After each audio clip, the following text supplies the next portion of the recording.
भिगवणमधील अपहरण प्रकरणात आता नवी माहिती समोर आली आहे। भिगवणमधील मुलीने व्हिडिओ जारी करत आपण आपल्या मर्जीने मुलासोबत गेल्याचं कबूल केलंय।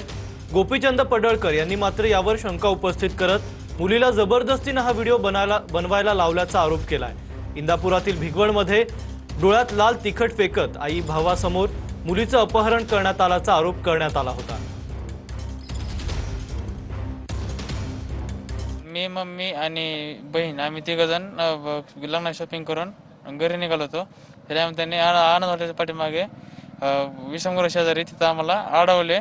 अडवून आमची चावीची स्विच बंद करून चावी फेकून दिली आणि आमच्या हाणमार केली आम्हाला आणि चर्चा टाकली आमच्या। आणि बहिणीला जात नव्हते त्या मला मम्मी पॅक धरलं होतं। मम्मीला दानकेन मारलं त्याने आणि मग बहीण उचलून गाडीत टाकली। अशोक लेलंड त्याची गाडी होती छोटा हत्ती आणि त्यासोबत TVS रायडर पण होते। मी वैष्णवी राजा आठवडे मी जाहीर शेख यांच्यासोबत 9 वर्षापासून प्रेम संबंधात आहे। तर काल झालेल्या प्रकरणात माझ्यावरती कोणतीही जबरदस्ती केली नाही। मी माझ्या स्वतःच्या मर्जीने आली। माझ्यावरती अपहरण झाले नाही किंवा चटणी वगैरे टाकण्यात आली नाही। तर राजकीय माणसांनी टोळ्या त्यांच्या स्वतः राजकीय लोकांनी टोळ्या बाजून घेऊन नयेत आणि मी माझ्या मर्जीने आले। जबरदस्तीने व्हिडिओ तयार करून तो पोलीस अधिकारी त्यांच्या नातेवाईकांना पाठवला जातोय। मी आता मुलीचे भाऊ, मुलीचे मामा, मुलीचे चुलते यांच्याशी चर्चा केलेली आहे।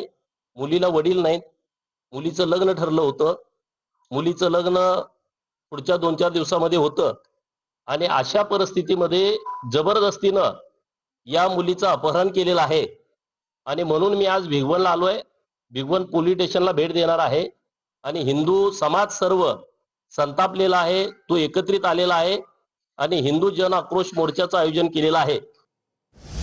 राजकीय पुढाऱ्यांनी राजकारण बाजूला ठेवून कुटुंबाला न्याय द्यावा अशी मागणी आता गोपीचंद पडळकरांनी केली आहे। पोलिसांनी अजहरवर कारवाई केली तर पोलिसांची हत्तीवरून मिरवणूक काढणार असं गोपीचंद पडळकरांनी म्हटलंय।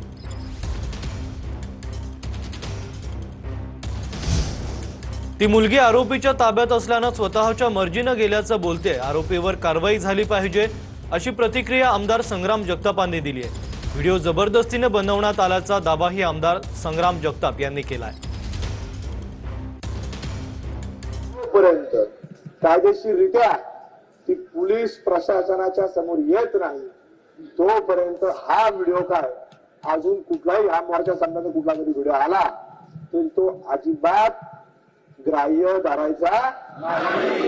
ही मुलगी काल हिंदू होती, आज हिंदू आहे आणि उद्याही हिंदू राहणार याची जबाबदारी आपल्या सगळ्यांची आहे। त्या आजरच्या बाबतीमध्ये सातत्याने सांगितलं जातं आजर असा करतो, आजर तसा करतो।